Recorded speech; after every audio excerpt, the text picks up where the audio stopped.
Cherry trees, secured against Hares, by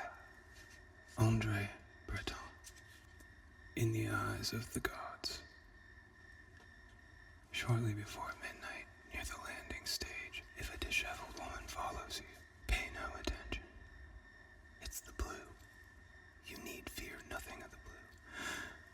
There'll be a tall blonde vase in a tree. The spire of the village of melted colors will be your landmark. Take it easy. Remember, the dark geyser that hurls fern tips towards the sky greets you. The letter sealed in 3 corners with a fish was now passing in the light of the suburbs, like an animal tamer's signboard. Meanwhile, the belle, the victim, the one whom they called in that neighborhood the little pyramid of Mignonette, was unstitching all for herself, a cloud like a sachet of pity. Later, the white armor that was attending to household and other chores, while taking it easier than ever. The child with the seashell, the one who was to be, but silent. A brazier was already yielding in her bosom to a lovely romance of cloaks and daggers. On the bridge, at that self-same hour, the cat-headed dew was thus swinging. Night and illusions would be lost. Here are the white fathers returning from vespers, with the huge key dangling above them. Here are the gray heralds, and lastly, here is her letter, or her lip. My heart is a cuckoo for God, but while she speaks, there remains but a wall, beating in her tomb, like a dark brown veil.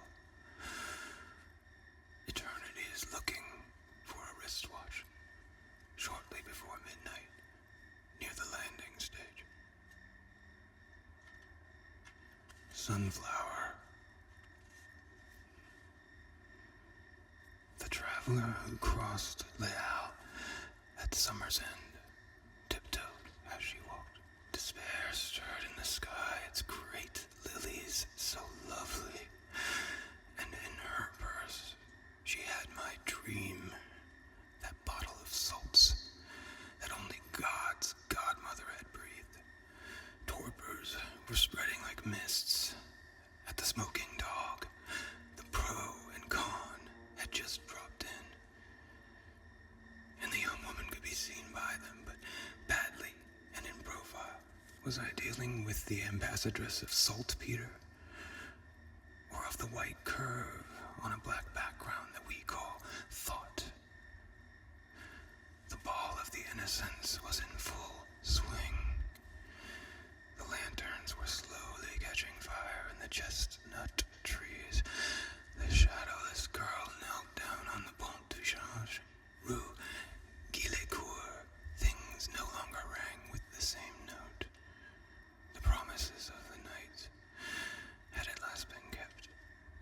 The homing pigeons and the emergency kisses were clustering round the breasts of the lovely unknown girl that stood out beneath the veil of perfect meaning. A farm was prospering in the heart of Paris, and its windows looked out on the Milky Way. But nobody lived in it because of the guests that are more faithful, one knows, than ghosts. Those like that woman seem to be swimming, and there is, in love, some of their substance. She makes them part of herself. I am the plaything of no sensory power, yet the cricket that chirped in the locks of cinders, close to the statue of Etienne Marcel, gave me a look of intelligence. Breton, he said, may pass here. Freedom of love. My wife, with the hair of a wood fire, with the thoughts of heat lightning, with the waist of an hourglass, with the waist of an otter and the teeth of a tiger. My wife with the lips of a cockade and of a bunch of stars of the last magnitude, with the teeth of tracks of white mice on the white earth. with the tongue of rubbed amber and glass. My wife with the tongue of a stabbed host, with the tongue of a doll that opens and closes its eyes, with the tongue of an unbelievable stone. My wife with the eyelashes of strokes of a child's writing, with brows of the edge of the swallow's nest. My wife with the brow of slates of a hothouse roof, and of steam on the panes. My wife with the shoulders of champagne, and of a fountain with dolphin heads beneath the ice. My wife with wrists of matches, my wife with fingers of luck, and ace of hearts, with fingers of Monet. My wife with armpits of marten, and of beech nut, and of midsummer night, of privet, and of an angelfish nest, with arms of sea foam, and of river locks, and of a mingling of the wheat and the mill. My wife with legs of flares, with the movements of clockwork in despair. My wife with calves of elder tree pith. My wife with feet of initials, with feet of rings of keys and Java sparrows drinking. My wife with a neck of unburled barley.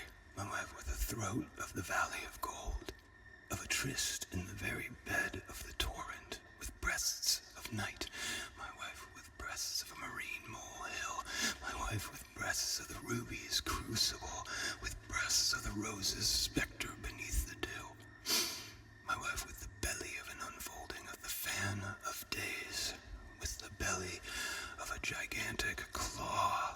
My wife with the back of a bird, fleeing vertically, with the back of quicksilver, with a back of light, with a nape of rolled stone and wet chalk, and of the drop of a glass where one has just been drinking. My wife with hips of a skiff, with hips of a chandelier, and of arrow feathers, and of shafts of white peacock plumes, of an insensible pendulum. My wife with buttocks of sandstone and asbestos. My wife with buttocks of swans' backs.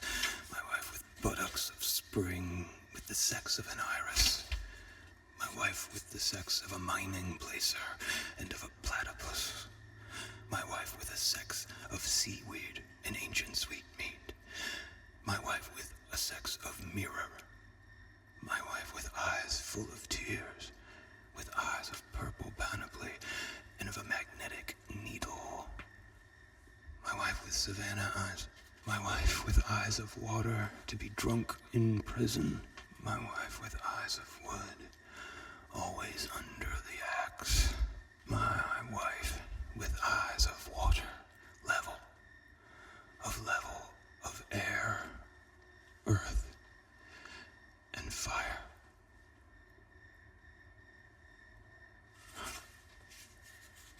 Cheval, the mailman. We the birds that you always charmed from the top of these lookouts, and who every night gather in but one blossoming branch from your shoulders to the handles of your beloved barrow, who tear more lively than sparks away from your wrist. We are the size of the glass statue that raises itself on its elbow while man sleeps, and glistening flaws open up in his bed, flaws through which one can see stags with antlers of coral in a clearing, and naked women down in the depths of a mine. You remember, you were arising then and stepping off the train, without glancing at the engine that, battling the barometric roots, complains in the virgin forest with all the might of its wounded boilers and funnels smoking with hyacinths and propelled by blue serpents. We went ahead of you then, we the plants that are capable of metamorphosing themselves, that every night send forth signals that man can intercept while his home collapses. And he stands, astounded, before the weird dovetailings that his bed seeks to achieve with the passage and the stairway. The stairway branches off indefinitely. It leads to a haystack door. It broadens suddenly onto a public square. It is made of swans' backs, with one wing outstretched as a railing. It turns about as if to bite itself, but no, it is content to open beneath our feet all its steps, like bureau drawers. Drawers of bread, drawers of wine, drawers of soap, drawers of mirror drawers, stairs, drawers of flesh with handles of hair. At this hour, when thousands of Alcanson ducks are smoothing out their feathers, without turning, you used to take the trowel that serves to make breasts. We used to smile at you. You held us by the waist, and we then adopted the poses of your pleasure, motionless beneath our eyelids forever, as woman loves to see man after making love. The vertebral sphinx,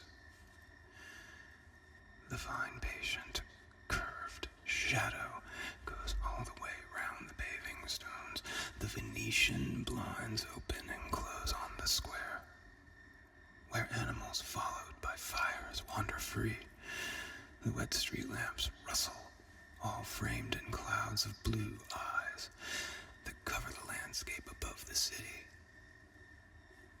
This morning prow of the sun, how you let yourself be submerged in the splendid songs breathed forth in the ancient mode behind the curtains by the naked women who watch while the gigantic arum lilies gravitate round their waists, and the bleeding dressmaker's dummy leaps on its 3 legs in the garret.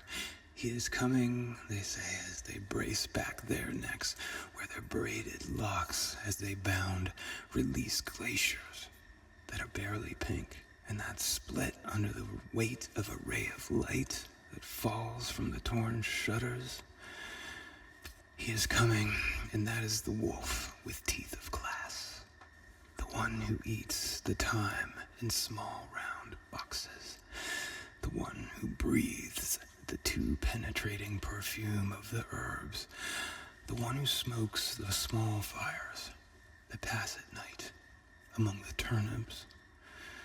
The column of the vast apartments of marble and vetiver scream.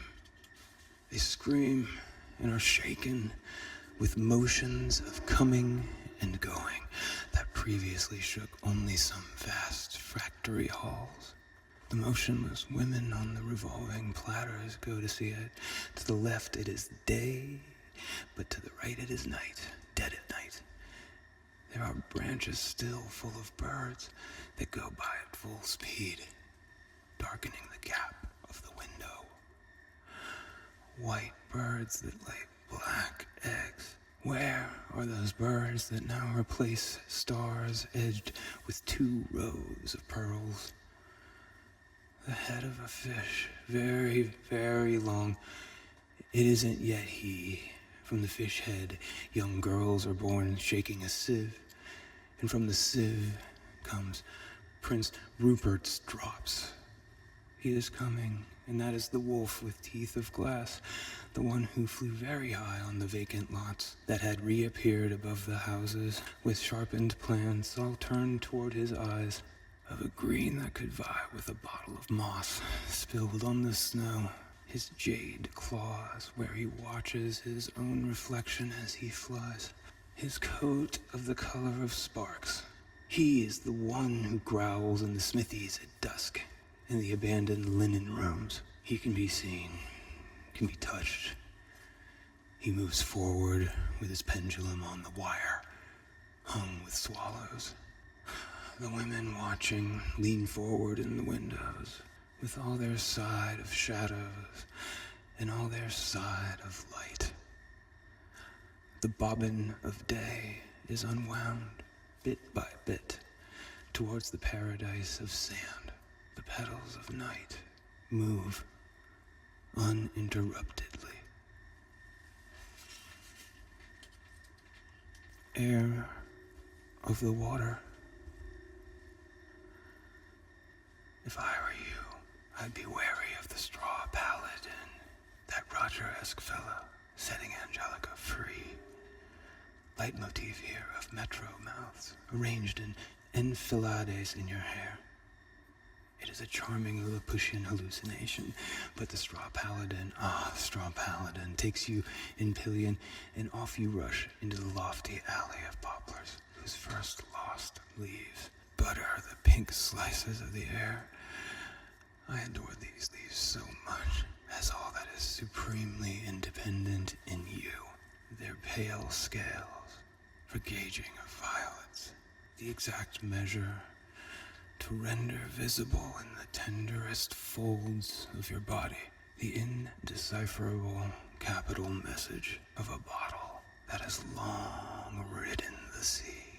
And I adore them when they muster like a white cockerel raging on the steps of the castle of violence in the lacerating light, where there is now no longer any question of living, in the enchanted coppice, where the huntsman shoulders a gun pheasant-butted.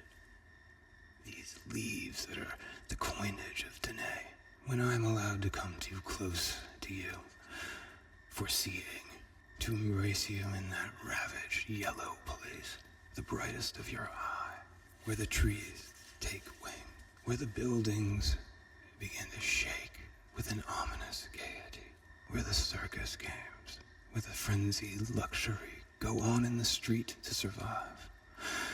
As far away as the eye can see, 2 or 3 silhouettes stand out over the straightened group. Flaps the flag of truce.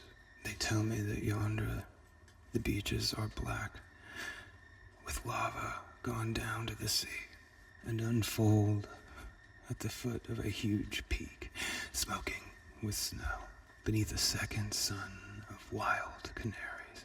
Then what is that distant land that from your life seems to draw all of its light? It quivers quite real at the ends of your lashes, soft against your tinted flesh like some immaterial linen, fresh, drawn from the half-opened trunk of the ages, behind you, casting between your legs its last somber fires, the earth of lost paradise, a darkling glass, a mirror of love, and lower towards your arms opening to the proof by the springtime which follows that evil has no being, all the blossoming apple trees of the sea. Full margin. I am not for the adepts. I have never lived in that place, known as the froggery. My heart's lamp smokes and soon sputters on nearing a parvis.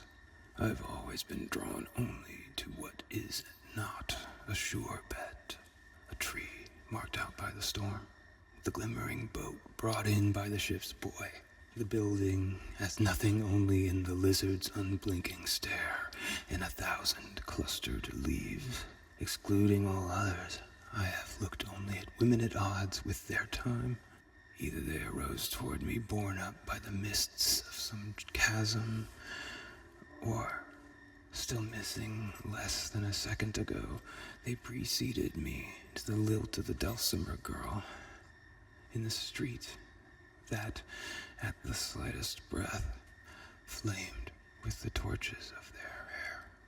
Above all others, that queen of Byzantium, whose eyes so transcended the ultramarine that I never happened in Leal where she appeared to me, without her being endlessly multiplied in the mirrored barrows of the women selling violets. Above all others, the cave child whose embrace prolongs to a lifetime the Eskimo night. Even wild daybreak, out of breath, etches its reindeer on the pane. Above all others, the nun with nasturtium lips in the bus from Crozon to Quimper. The noise of her eyelashes disturbs the gray wren, and the book with a clasp is about to slip from her crossed legs. Above all others, she who in times past was the little winged guardian of the door, through which conjectures steal among the rickshaws. She shows me crates marked with ideographs lined up along the Seine, and she stands on the broken egg of the lotus against my ear. Above all others, she who smiles at me from the depths of the lake of Berre. When leaning against me, she chances to follow from a bridge in Martilles the slow procession of low-lying lamps, Medusas in ball gowns, whirling within the chandelier. She who pretends not to be the whole of this fete, and to ignore the votive quality of this accompaniment, to and fro each day, renewed above all others. I come back to my wolves, to my ways of feeling. The true luxury is that the divan of cushioned white satin should be starred with a slash. I need that evening glory, striking athwart your grove of laurels. The gigantic shell of completed systems, which stand revealed in irregular clefts across the land, with their mother-of-pearl stairways, and their gleams of old lantern panes, hold me only insofar as vertigo is granted to man, who, lest any part of the vast rumbling be lost, has at times gone to the length of smashing the pedal. I find my needs in the crevices of rock, there where the sea hurls its globes of horses, ridden by howling dogs, where conscience no longer is bred in its kingly mantle, but that kiss which alone is rekindled from its own embers. And even those who follow a path not mine, a path undiscernibly the contrary of mine, it flounders at the outset in the mythical sands of the beginning, but suddenly the wind has arisen. The balusters have started to swing widely around the irised ball, and for them, it was the defenestration of the universe, without further heed to that which should never end.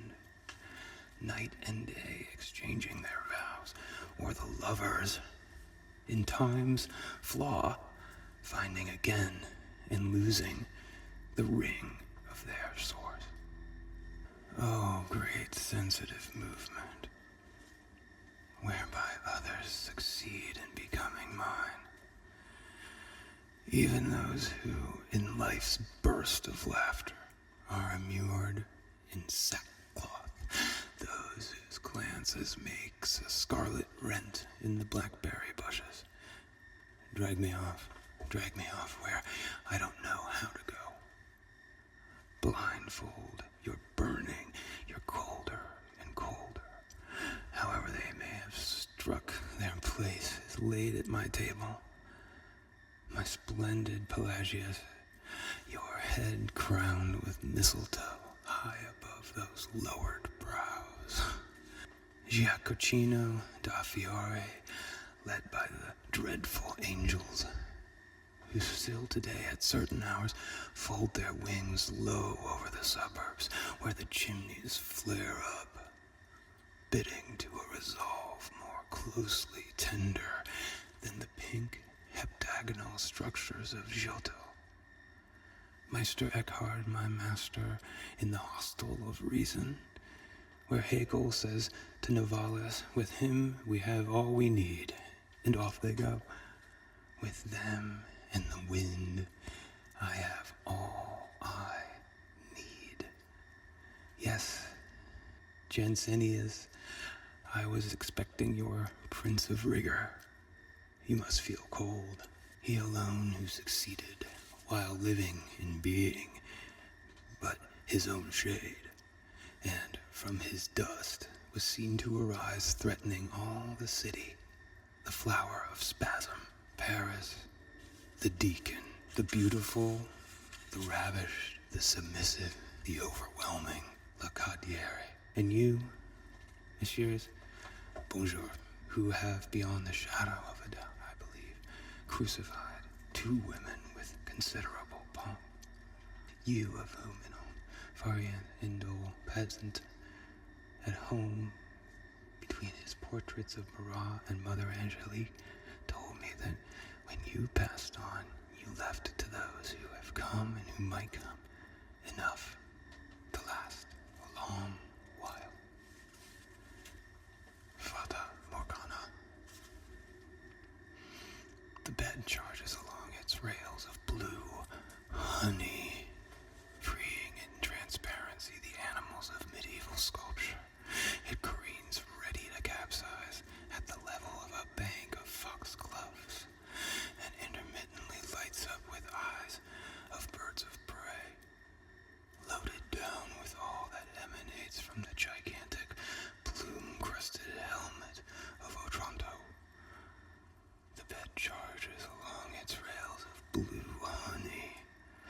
It races the changing skies that are always suitable, climbing the pointed railings of enclosed parks and dinning more lustily after the rising of dancing girls on the counter. The bed flashes past the lights, uniting all the bowls of goldfish. It races the changing skies. It has nothing in common, you know, with the railroad that winds to Cordoba in Mexico, so that we may never weary of discovering the gardenias burning with perfume in the young shoots of hollowed palms or elsewhere, to allow us to pick from the steppe in the lots of opal and of uncut turquoises. And no, the bed with its mad needlework is satisfied with unrolling the silk thread of incomparable places and days. It is the loom where the cycles crisscross, and whence flows what is foreshadowed under the name of music of the spheres. The bed flashes past the lights, uniting all the bowls of goldfish, and when it is about to ransack, whistling the carnal tunnel, the walls fall back, the ancient gold dust rises blindingly from the registry books of births and deaths. At last, all is recaptured by the movement of the sea. No, the bed with its mad needlework is satisfied with unrolling the silk thread of incomparable places and days. In the scrolls of history, mummified ibis, one step for nothing. As one claws up the sails, mummified ibis, what goes out by one wing comes in again by the other, mummified ibis. If the development of the child allows him to free himself from the specter of dismemberment of the body's dislocation, mummified ibis. It will never be too late to put an end to the partitioning of the soul, mummified ibis, and by you alone, on all its facets, mummified ibis. With everything that no longer is or waits to be, I regain the lost oneness, mummified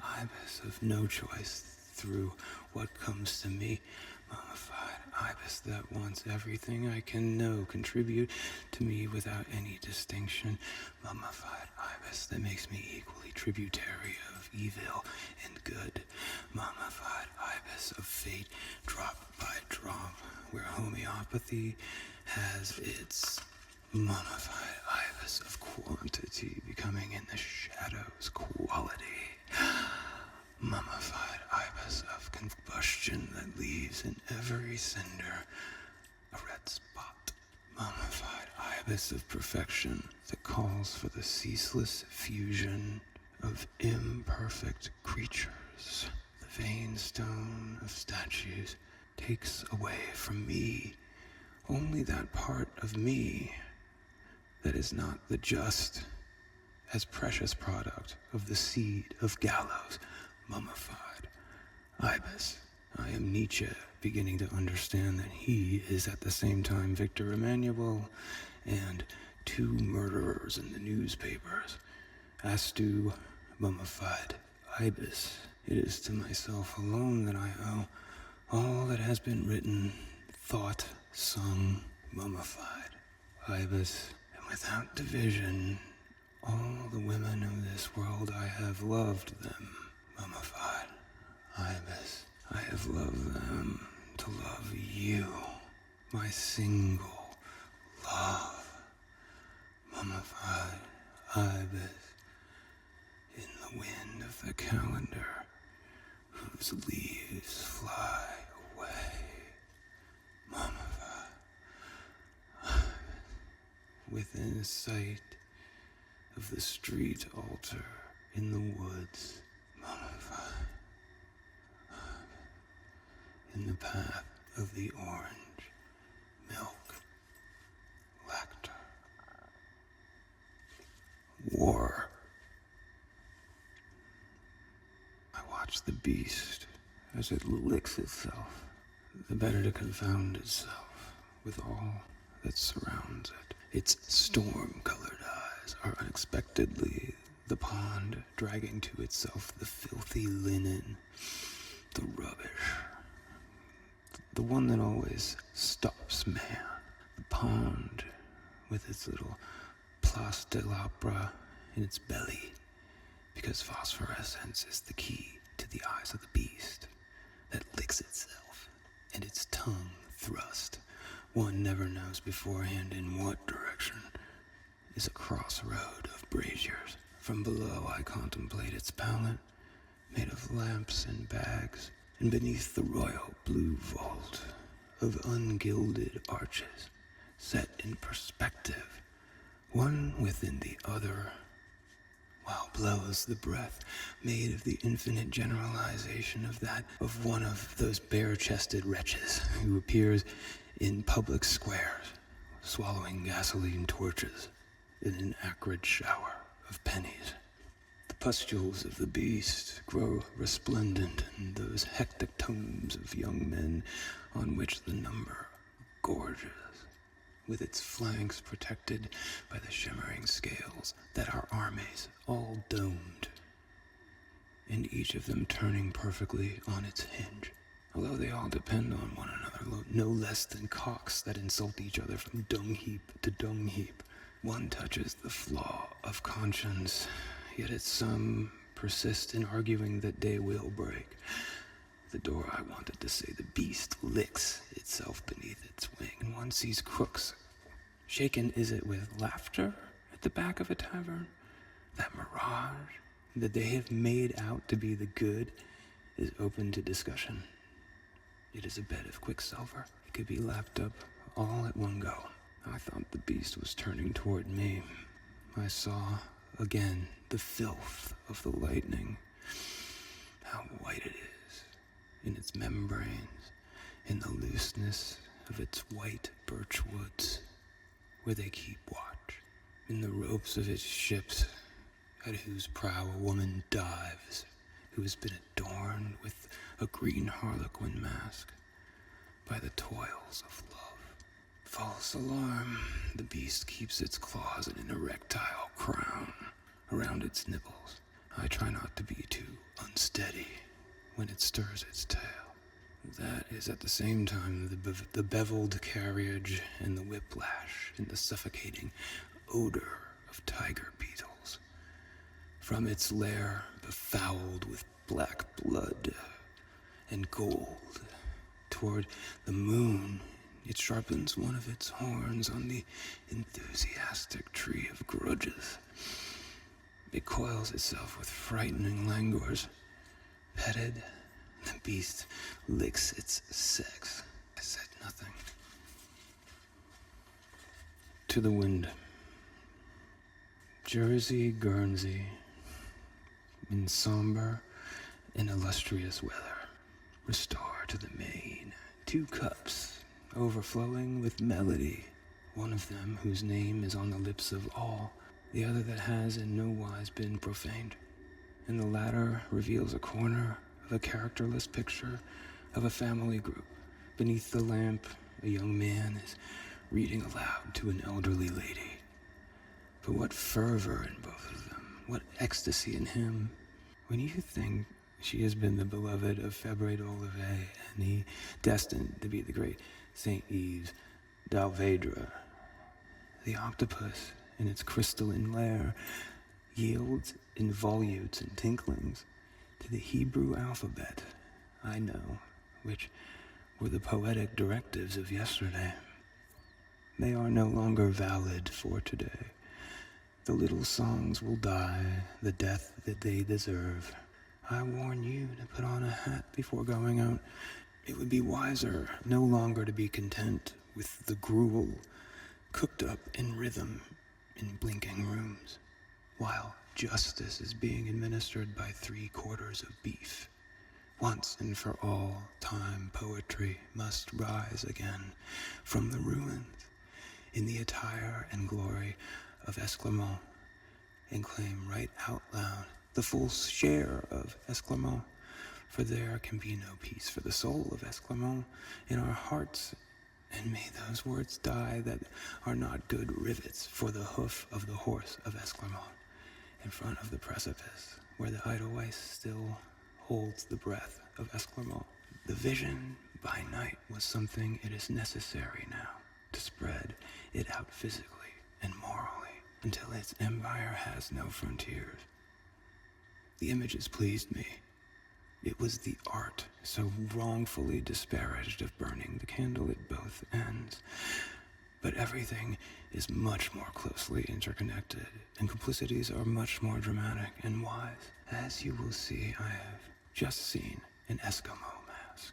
It's a reindeer head, gray under the snow, realistically conceived, except that between the right ear and the right eye, there lies concealed the tiny pink huntsman, as he is believed to appear in the distance to the beast, but with a handle of cedar wood and unalloyed metal. The marvelous blade scalloped and watered on an Egyptian back, in the reflection of the 14th century of our era, alone will express it in one of those animated figures of the tarot of the days to come, the hand in the act of taking, and at the same time of giving, more agile than in the game of Mora and Amor.